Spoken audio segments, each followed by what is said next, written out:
जेॾो तुंहिंजो नाम, जेॾो तुंहिंजो नाम बाज बि ओॾाई मङा। रीह थंभे रीह थुणीअ, तूं छपर तूं छांव, कुॼाड़ो कहाँ तोखे मालूम सभु। ॾिसंदड़ अखियुनि ऐं ॿुधंदड़ कननि खे अमजद शहर जी तरफ़ां अस्सलाम वालेकुम। हक़ मौजूद। जीअं त अॼु असांजो मौज़ू आहे, उहा हस्ती हिकु आला हस्ती आहे जंहिंखे सिंध जो शेक्सपियर पिणु सॾियो वेंदो आहे, जंहिंजा ज़ाहिर में त बेत आहिनि, ज़ाहिर में हुन बेत चया आहिनि, पर हक़ीक़त में हुन केतिरा ई तसवर, केतिरियूं इस्लाहूं, हदीसनि जूं ॻाल्हियूं, क़ुर शरीफ़ जूं आयतुनि जा तर्जुमा ऐं केतिरा ई ज़िंदगी जे माण्हुनि जा स्केच खणी, बायोग्राफी खणी पंहिंजे बेतनि में बयानु कया आहिनि, जो आम इंसान हुनखे पढ़े त सम्झे त जंहिं रुख सां हुनजी माना कढंदो उन रुख सां हुनखे माना मिलंदी। जंहिं लाइ चयो वेंदो आहे त हुनजे बेतनि जी मानाऊं 7 खां 14 ताईं वेंदियूं आहिनि। जंहिं तरफ़ तव्हां हुनखे सोचींदो, जंहिं तरफ़ हुन शेर जी माना खे मोड़ींदो, तव्हांखे उन शेर जी माना उन रुख में मिलंदी। एॾो त वॾो शाइर गुज़रियो आहे जंहिंखे शाह अब्दुल लतीफ़ भिटाई, भिट जो घोट, भिट धणी, भिट जो लतीफ़ ऐं मुख़्तलिफ़ नालनि सां सॼियो ऐं यादि कयो वेंदो आहे, जंहिंजो 14 सफ़र ते उर्स मुबारक संदसि दरगाह ते भिटशाह में मल्हायो वेंदो आहे। हिननि सूफ़ी बुज़ुर्गनि शाइरनि जो जनमु ॾींहुं न मल्हायो वेंदो आहे, बल्कि विसाल जो ॾींहुं मल्हायो वेंदो आहे, वफ़ात जो ॾींहुं मल्हायो वेंदो आहे, डे ऑफ द डेथ मल्हायो वेंदो आहे, बर्थडे न मल्हायो वेंदो आहे।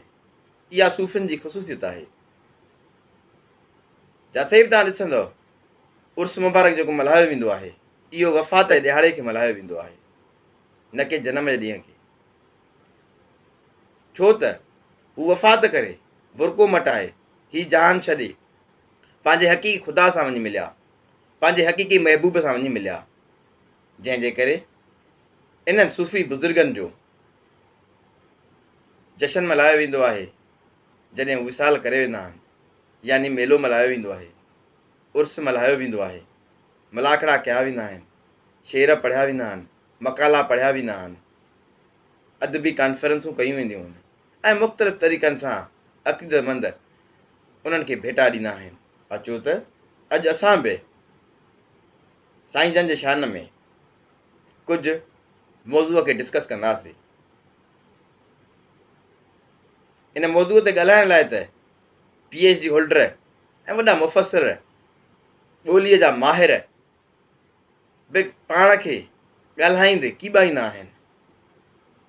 उहे बि ॻाल्हाइण लाइ, इन मौज़ू ते ॻाल्हाइण लाइ कीॿाईंदा आहिनि, चवंदा आहिनि असां वटि एतिरो इल्मु नाहे। छो त भिटाई साहिबु पाण आख़िरी वक़्त में पंहिंजा सॼी शाइरी, पंहिंजा जेके लिखियल बेत हुया, तक़रीबन हिकु वाह में ॿोड़े छॾिया, उछलाए छॾिया। इन करे त मतां माण्हू गुमराह थियनि, मुंहिंजी शाइरी खे सम्झी न सघनि, मतां ॿियो हुन जो मक़सदु कढनि, तंहिं करे हुन काफ़ी पंहिंजी शाइरी पाणीअ में लोढ़े छॾी। इन जो बरक्स अॼु बि असांजा काफ़ी माण्हू इन शइ जे लाइ फ़िक्रमंद हूंदा आहिनि ऐं चवंदा आहिनि त लतीफ़ अलाए किथे ॻाल्हायो आहे, अलाए छा ॻाल्हायो आहे। अचो त लतीफ़ जे कुझु पहलुनि ते ॻाल्हायूं था। शाह साहिब जी ज़िंदगी जो अहवाल ते चवंदो आहे। शाह अब्दुल लतीफ़ जो जनमु 1699 ईस्वीअ में हैदराबाद ज़िले जे हाला तालके ॻोठ हवेलीअ में थियो। शाह अब्दुल लतीफ़ सैयद हबीबुल्लाह जो पुटु, सैयद अब्दुल कुद्दूस शाह जो पोटो ऐं सैयद जमाल शाह जो पड़पोटो हो। सैयद जमाल शाह शाह अब्दुल करीम बुरड़ीअ वारे जो टियों पुटु हुयो। शाह साहिबु तांजी पेटी सैयद हो। शाह साहिब जी वालदा मखदूम दयाने जे ख़ानदान मां हुई। शाह अब्दुल लतीफ़ भिटाईअ जी ॼमण खां पोइ शाह हबीब थोरे ई वक़्त में भिटशाह छॾे करे वञी कोटड़ीअ में रहियो हाणे चऊं था शाह साहब में तरबियत चवनि था त शाह हबीब पंहिंजे पुट खे वाई ॻोठ जे मशहूरु आलिम आखूं नूर मोहम्मद भट्टीअ वटि वञी इल्मु पिराइण जे लाइ मोकिलियो। वाईअ जो ॻोठु भिट खां 6 ऐं ॿेरी लाल खां 2 कोह परे आहे। चयो वेंदो आहे त शाह अब्दुल लतीफ़ अलिफ चवण खां पोइ बे चवण खां इनकारी थियो। शाह साहब उमी अणपढ़ियल हो या न इन ते मुख़्तलिफ़ राय आहिनि, छो त कंहिं आलिमनि जो चवणु आहे त हू यगानो आलिम हुयो ऐं किन साहबनि जो चवणु आहे त मथसि इल्मु लुदनी नादिल थियल हुयो जेको धणीअ तरफ़ां पंहिंजे कामिल वलियनि बुज़ुर्गनि ते नादिल थींदो आहे, जंहिं लाइ चयो वेंदो आहे अणपढ़िया ई आलिम थिया। अहिड़ीअ रीति शाह अब्दुल लतीफ़ लाइ बि चयो वेंदो आहे त हू यगानो आलिम हुयो। शाह साहब सां अक्सर 3 किताब साण हूंदा हुया, हिकु क़ुरान शरीफ़, ॿियो मौलाना जलालुद्दीन रूमीअ जी मसनवी ऐं टियों शाह अब्दुल करीम बुरड़ीअ वारे जो रिसालो। इहे मशहूरु 3 किताब आहिनि जेके शाह अब्दुल लतीफ़ सां अक्सर साण हूंदा हुया।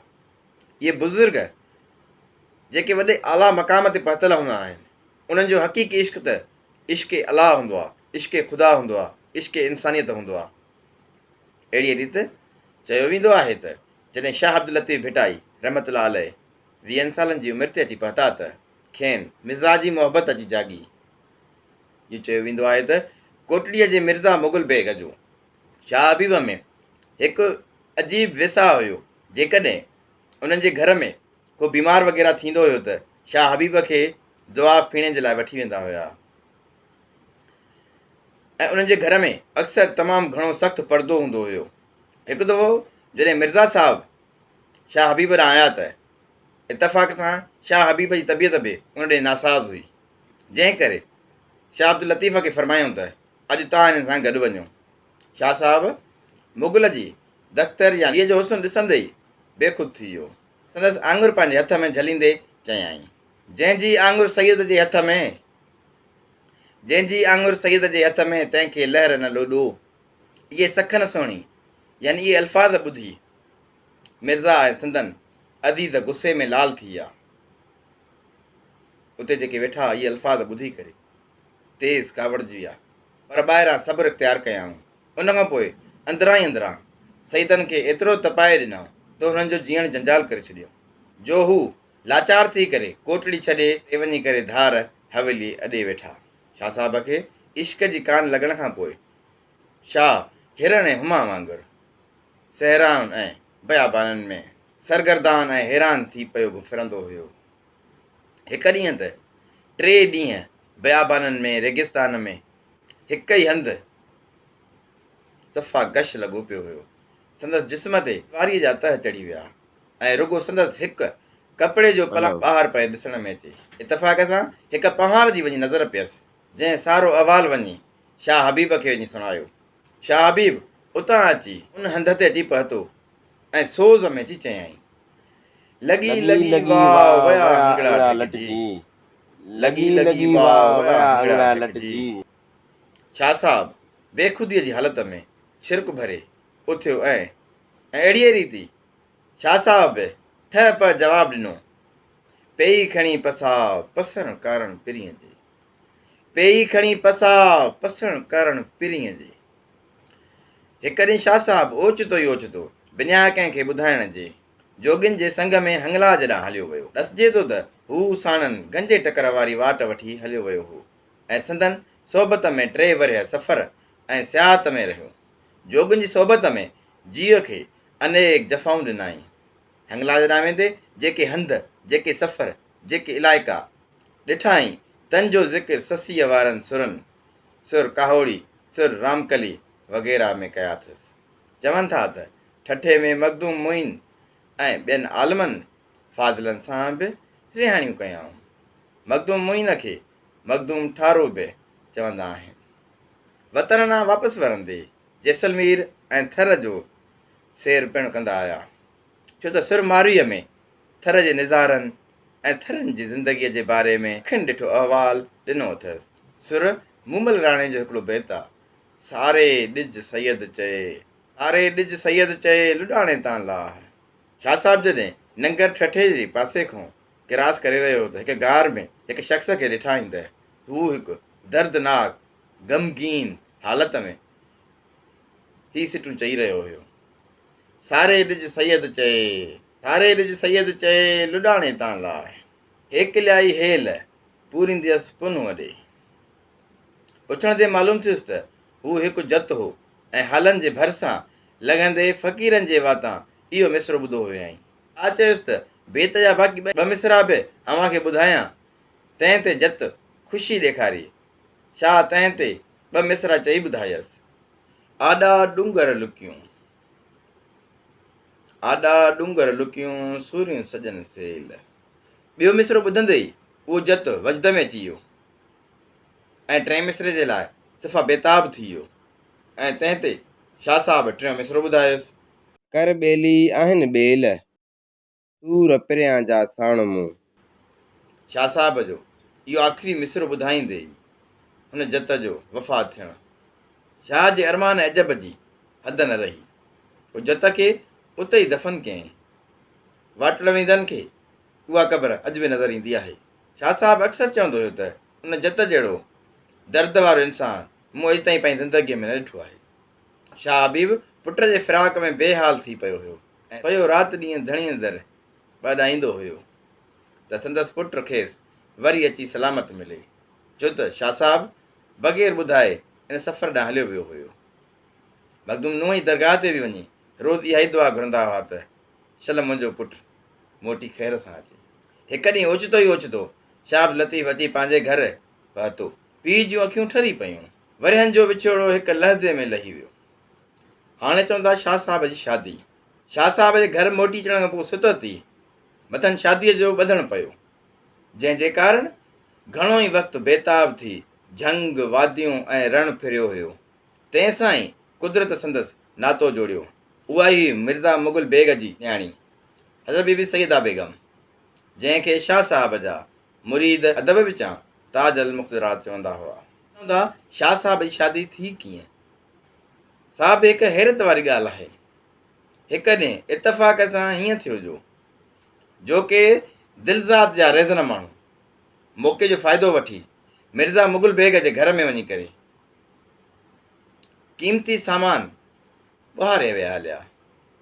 पोइ मुग़ल हथियारबंदनि सां साण थी करे हुननि जे कढाया त रस्ते में शाह हबीब ऐं हुन जा साथी हुननि खे आशा कई त असां बि तव्हां गॾु हलूं, तव्हांखे उन्हनि चोरनि खे पकड़ण में जीअं मदद थिए।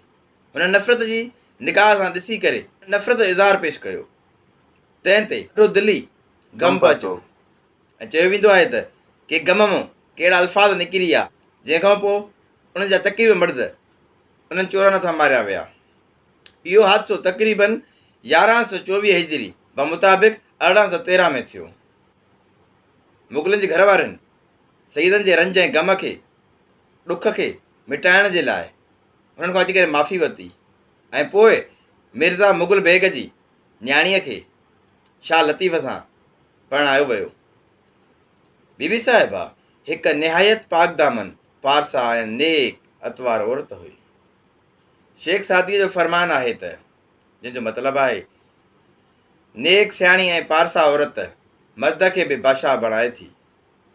बीबी साहिबा पाण सां गॾु नंढो भाउ वठी आई हुई गोलूअ नाले, जेको जल्दी वफ़ात करे वियो। हाणे चवंदा शाह साहब जी औलाद ते चयो वेंदो आहे त शाह साहब खे काई औलाद न हुई, हुनजा फ़क़ीर ई हुनजी औलाद हूंदा हुया। चयो वेंदो आहे त बीबी साहिबा हिकु दफ़ो प्रेग्नेंट थी हुई, पोइ उहो ज़ाया थी वियो। इन जो कारण बि हिकु अजीब आहे। चयो वेंदो आहे त शाह साहब हिकु दफ़े हिकु फ़क़ीर खे परे खां डुकंदे ऐं सहकंदे ईंदे ॾिठो ऐं पुछा कई त छा ॻाल्हि आहे? तंहिं ते हुन फ़क़ीर जवाबु ॾिनो त बीबी साहिबा घरां चवराए मोकिलियो आहे त बीबी साहिबा खे पले ते दिलि थी चवे। ऐं इहो फ़क़ीर डोड़े वञी घणो पंधु परे वञी करे इहो पलो हथु करे आयो आहे। इहो हाल ॾिसी शाह साहब चयो, इहो हाल ॾिसी करे शाह साहब इरशाद फ़रमायो त अहिड़ो हाल ई घोरियो जो ॼमण खां अॻु ई मुंहिंजनि फ़क़ीरनि खे थो रुलाए। मतिलबु त शाह साहब खे फ़क़ीर हर शइ खां वधीक अज़ीज़ हूंदा हुआ। जेको अञा आयो ई नाहे, अचण खां पहिरियों ई मुंहिंजे फ़क़ीरनि खे तकलीफ़ुनि थो रसाए, त इहो जेको ईंदो त पोइ त अलाए छा कंदो। उन वक़्तु उहो ॿारु ज़ाया थी वियो। ऐं लतीफ़ सरकार पंहिंजे फ़क़ीरनि खे पंहिंजी औलाद छॾींदो हुयो। इन करे ई शाह साहिबु हमेशह चवंदो हो त ही फ़क़ीर ई मुंहिंजो औलाद आहिनि, जंहिंजूं दिलियूं इश्क खां घायल आहिनि। तहक़ीक़ दरवेशनि जा मुरीद थींदनि नूरी पुट आहिनि। हाणे चवंदा शाह साहिब जी इबादत ऐं रियाज़त। शाह साहिब जी ज़िंदगी हमवार ऐं मौज़ून नमूने में गुज़रण लॻी। शाह साहिबु समूरो वक़्तु रियाज़त, इबादत, शेर गोई ऐं कुदरत जमाल पसण में मसरूफ़ कंदो हो। कुदरत जा मन मोहींदड़ नज़ारा खेसि वजद में आणे छॾींदा हुआ। अक्सर इन ई वीचारनि में गुज़ारींदो हो ऐं इंसान छा आहे, आलिम छा आहे, हक़ छा आहे जे बारीक मसइलनि ते ग़ौर कंदो हुयो। तसूफ़ में बि इन्हनि बारीक नुक़्तनि ते वीचार आयल आहिनि। इंसान, जहान ऐं ख़ुदा छा आहिनि, इन्हनि फ़िक्रनि में भिटाई साहिबु अक्सर मशगूल हूंदो हुयो। शाह जे बाज़ारी तबियत ऐं नेक तमन्नाऊं ऐं पाक दामनीअ केतिरनि इंसाननि खे मफ़्तून करे छॾियो। हिकु हो अॻे ई सैयद, ॿियो सबा जो हो सबा जो, सो त वेतर माण्हुनि खे मोहे विधाई। शाह साहिबु पाण पुॼाइण खां परे हूंदो हुयो ऐं शेखी पीरी दिलि खे न वणंदी हुयसि। पूॼा कर्म पाण खे जोगी रखिज जोग, ख़ालिक खादम जीअं करी ए रावल वॾो रोग। हाणे चवंदा शाह ऐं मियां नूर मोहम्मद कलोड़ो जे मौज़ूअ ते। शाह खे अची ख़्यालु थियो त शाह अब्दुल करीम जो मक़बरो जोड़ायो वञे। सो काशे जी सिरूं आणण खां मुल्तान कही वियो। मोटंदे जॾहिं ख़ुदाबाद में अची पहुतो तॾहिं कई माण्हू संदन कदम बूसीअ लाइ आया। मियां नूर मोहम्मद कलोड़े हिकु मौजून जी दबली नज़राने तौरु ॾियारे मोकिली। शाह साहिबु दबली वठंदे ई दरिया में उछलाए छॾी ऐं चयाईं भल त सारो अमीक हिन मौजून जो फैज़ वठे।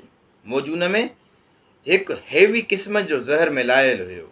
चयो वञे त उन ई वक़्तु उन पाणीअ में मोल मच्छूं तरंदे ॿाहिरि नज़र आयूं पई। वरी ॿिए दफ़े हिकु दावत ॾेई सरकशी घोड़े खे सोननि संजनि सां तयारु करे मोकिलियाऊं। भिटाई साहिबु संजनि खे तेज़ीअ सां तरार ॾेई करे उतां तूफ़ान जीअं निकिरी वियो ऐं थोरे वक़्त खां पोइ सही व सलामत साॻी मंज़िल ते मोटी आयो। मियां नूर मोहम्मद कलोड़ो पंहिंजी कईअ ते ॾाढो पशेमान थियो। दुश्मनी खां फिरी करे संदसि मुरीद थी वियो। चयो वञे थो त मियां नूर मोहम्मद खे मियां गुलाम शाह कलोड़े शाह जी दुआ सां ॼाओ हुयो।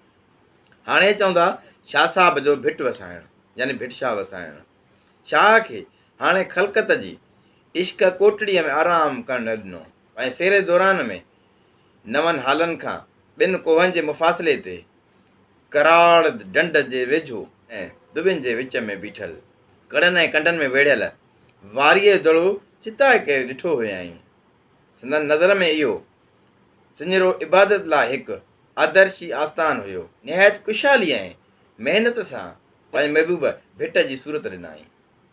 फ़क़ीर सां गॾु वञी करे इन ई वारीअ जे दड़े जे मथां चीकी मिटी विधाऊं। पोइ पंहिंजे लाइ हिकु झूपड़ी अॼाऊं, हिकु नंढड़ी मस्जिद, पंहिंजे अबे ऐं अमड़ जे लाइ हिकु हवेली अॾरायऊं ऐं फ़क़ीरनि खे बि रहण लाइ हदूं मुक़ररु करे छॾियऊं। मींहं जी मौसम में भिट हिकु रौनकदार अनेखो मंज़र पेश कंदो हुयो। इन ई करे शाह साहिबु सुर सारंग में इन्हनि भिटनि जा दास्तान पिणु बयानु कया आहिनि। हूअं आम जेके शेर हूंदा आहिनि या जेके पोइटियूं थींदियूं आहिनि उहे चैप्टर्स बाबनि में बयानु कई वेंदियूं आहिनि, पर लतीफ़ सरकार जा जेके बेत आहिनि उहे सुरनि जी शिकिल में बयानु थियल आहिनि। इहे सुर मुख़्तलिफ़ लैंग्वेज जे माहिरनि के 29 बयानु कया आहिनि, के 30, के 31, के 32। चयो वञे थो त शाह अब्दुल करीम हिकु दफ़े इन इलाइक़े मां गुज़र थियो हुउसि ऐं नमाज़ पढ़ी हुई ऐं पिणु फरमायो हुयईं त असांजी औलाद मां हिकु वॾो बुज़ुर्ग ऐं शाइर पैदा थींदो जेको हिन हंधि अची आस्थानो जोड़ींदो। उन वक़्तु शाह अब्दुल करीम हलनि वारे मखदूम नुंहं सां मिलण जे लाइ वञी रहियो हुयो, छो त मखदूम साहब ऐं शाह अब्दुल करीम पाण में गहरा दोस्त हूंदा हुया। हाणे चवंदा शाह साहब जा आख़िरी ॾींहं ऐं वफ़ात। शाह साहब पीउ जी वफ़ात खां पोइ रुॻो 10 वरियल ज़िंदा रहियो। पीउ जी जुदाई झोरे विधी। पीउ जी वफ़ात खां पोइ शाह साहब तक़रीबन सॼे फैमिली समेत उटड़ी छॾे वञी करे भेट ते रहियो। संदसि हाक हीअं रही हंधनि माॻियुनि पखिड़िजी वई ऐं किथां किथां जा माण्हू संदनि दीदार लाइ आया पए।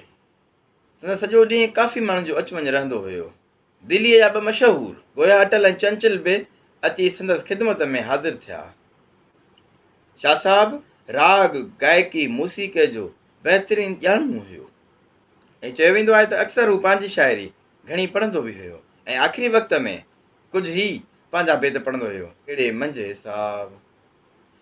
मंझि हिसाब हींअर मुंहिंजो हो तरी लाइ। पिछाड़ीअ में अची करे शौक़ु जाॻियुसि त करबला मुला जी वञी करे ज़ियारत करे अचां। इतफ़ाक़ सां रस्ते में हिकिड़ो मुरीद अची करे गॾियुसि ऐं पुछा कयऊं। उन सां हाल अहिवाल थियुसि। उन फरमाइसि त साईं अव्हां चवंदा आहियो त मुंहिंजो मरण जीअं न भिट में आहे, हाणे पिछाड़ीअ में तव्हां कीअं था वञो पिया? इहो ख़्यालु करे पोइ साईं जन करबला ॾांहुं वञण जो इरादो मनसूख़ करे छॾियो। आख़िरी वक़्त में शाह साहब पूरा 21 ॾींहं अकेलाईअ में रहियो। आख़िरी चंद ॾींहंनि में फ़क़ीरनि सां बि कुझु कलाम वग़ैरह कंदा रहिया। मानी वग़ैरह तक़रीबन सफ़ा मुख़्तसिर खाइण लॻा ऐं आख़िरी 3 ॾींहंनि में फ़क़ीरनि जो राग ॿुधंदा रहिया।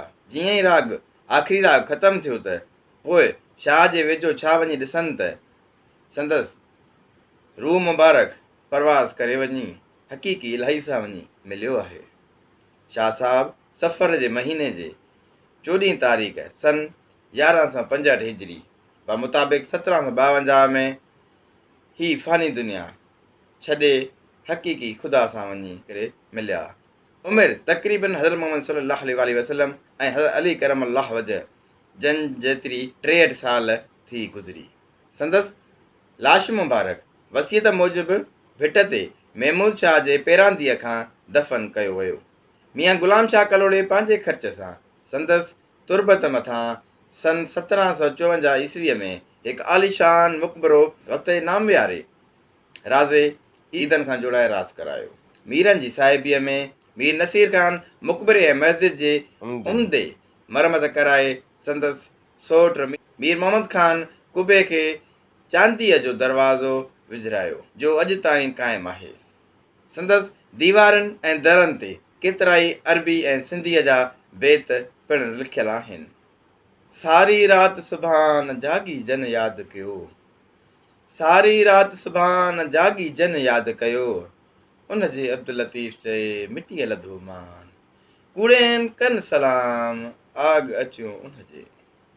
हर जुमे जी राति यानी खम्स जी शाम जो बेटशाह ते फ़क़ीर शाह साहब जो कलाम ॻाईंदा आहिनि। बेटाई साहब जो कलाम तक़रीबन राति जो 10 वॻे खां शुरू थींदो आहे, वेंदे सुबुह ताईं हलंदो रहंदो आहे। हाणे चवंदा शाह साहब जे रिसाले जो जनम। शाह साहब जे रिसाले में कलाम वजद वारी हालत में चयल आहे। जॾहिं इन ई हालत में ईंदो हुयो संदसि फ़क़ीर बर वक़्त कलम बंदि कंदा हुआ यानी कलमनि सां लिखंदा हुआ। हिकु रवायत आहे त वफ़ात खां थोरो वक़्तु अॻु सारो रिसालो किरार डंड में दाख़िल करे छॾियईं यानी उछलाए छॾियईं, छो त इहो ख़्यालु अची पैदा थियुसि त मतां माण्हू मुंहिंजी रम्ज़ सम्झी न सघनि, मतां गुमराह थियनि, मतां मुंहिंजे मक़सदनि जो मतां मुंहिंजे लफ़्ज़नि जी ॿी माना कढनि, ॿिया मक़सद कढनि, गुमराह थी वञनि, भटकी वञनि। इन करे पंहिंजो जेको बि ज़िंदगीअ में रिसालो यानी जेके बेत चया, जेके कोल चया, जेके पंहिंजा शेर चया, उहे सॼा खणी करे हिकु ढंढ पाणी दरिया में वञी करे उछलाया। इन अमल ते फ़क़ीरनि खे ॾाढो ॾुखु रसियो। इहो गम ॾिसी करे बेटाई साहब खे रहम अची वियो ऐं उन्हनि खे फरमायईं त मुंहिंजी हिकु मुरीदियाणी आहे माई नियामत यानी नेमत खे फरमायूं त फ़क़ीरनि खे इहो लिखाए छॾ। चयो वेंदो आहे त उन माईअ खे उन फ़क़ीराणीअ खे शाह साहब जे बेतनि जो घणे खां घणो हिसो उन वटि ज़ख़ीरो हुयो, यादि हुयो, हाफ़िज़ हुई। पोइ उन मुरीदाणीअ वटां उहो नुस्ख़ो तयारु कयो वियो ऐं पंहिंजे मुरीदनि ताईं पहुचायो वियो, पंहिंजे फ़क़ीरनि ताईं पहुचायो वियो, जेको अॼु ताईं असां वटि महफ़ूज़ आहे। हाणे चवंदा शाह साहब जी सूरत ऐं सीरत। शाह साहब जो कलाम संदसि सीरत जो आईनो आहे। जन घणनि खे ई पंहिंजे कलाम में वखाणियो अथसि।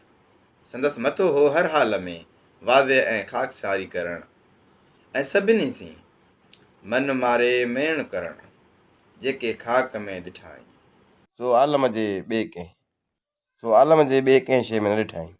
शाह साहब खाईंदो पीअंदो सादो हुयो, इलाही मोहबत में मशगूल हूंदो हुयो। शाह साहब जो ज़ाहिरी लिबास सींध सुरमे ऐं ठाह ठूह सां न पवंदी हुई, माना सिंपल हूंदा हुया। शाह साहब जी पोशाक हिकु कारे धागे सां सिबियल हिकु गेड़ू रती कुफनी हूंदी हुई। मथे ते हिकु अछे रंग जी वॾी टोपी, उनजे मथां कारे रंग जे कपिड़े जो टुकड़ो वड़ियल हूंदो हुयो ऐं हथ में जोगिन जे भेरागढ़ जहिड़ी लठ खणंदो हुयो। खाधे पीते लाइ किश्तो ऐं कशकोल हूंदो हुयुसि। इहे शयूं अञा ताईं भिट शरीफ़ ते पूरी हिफ़ाज़त ऐं एतिराम सां सांढियल आहिनि। पूर पवंदोसि त जुती पाईंदो, न त पहिरियों उघाड़े हली पवंदो हुयो। ऊचे बिस्तरे ते न, पर हिकु पुराणे चादरे ते सुम्हंदो हुयो ऐं भिटाई साहब निंड बि तमामु मुख़्तसिर कंदो हुयो ऐं हू अक्सर करे सुम्हंदो बि हिकु संदुल ते हुयो जो अञा ताईं मौजूदु आहे। ऐं शाह साहब कॾहिं बि कंहिंजो थोरो न खणणु चाहींदा हुआ। पाणी बि पंहिंजे हथनि सां पाण भरे पीअंदा हुआ, छो जो कंहिंखे पाणी आणण लाइ चवण बि संदन ख़्याल में सवाल दाख़िल हुयो। ऐं चयो थो वञे त हिकु मुरीद हर साल संदसि ज़ियारत लाइ ईंदो हुयो ऐं पाण सां गॾु हिकु खतो खणी ईंदो हुयो। हिकिड़े साल हू न अची सघियो। हुन वटि इहा मजबूरी हुई त हुन वटि एतिरो पैसो वग़ैरह न हुयो जो हू खतो ठाराए सघे। तंहिं करे उन साल हू ज़ियारत जे लाइ न आयो। ॿिए साल जीअं आयो त भिटाई साहब हुननि खां पुछा कई त पोएं साल तव्हां न आयो, कहिड़ी वजह हुई, छा रीज़न हुई? त हुननि इहो जवाबु ॾिनो त पोएं साल मुंहिंजो हथु तंग हुयो, लज में मां न अची सघियुसि, त ख़ाली हथे कहिड़ो साईं जन ॾे मां वञा। उन ते शाह साहब फरमायो त उहो खतो ई घोरियो जो दोस्त खे दोस्त खां दूरि करे।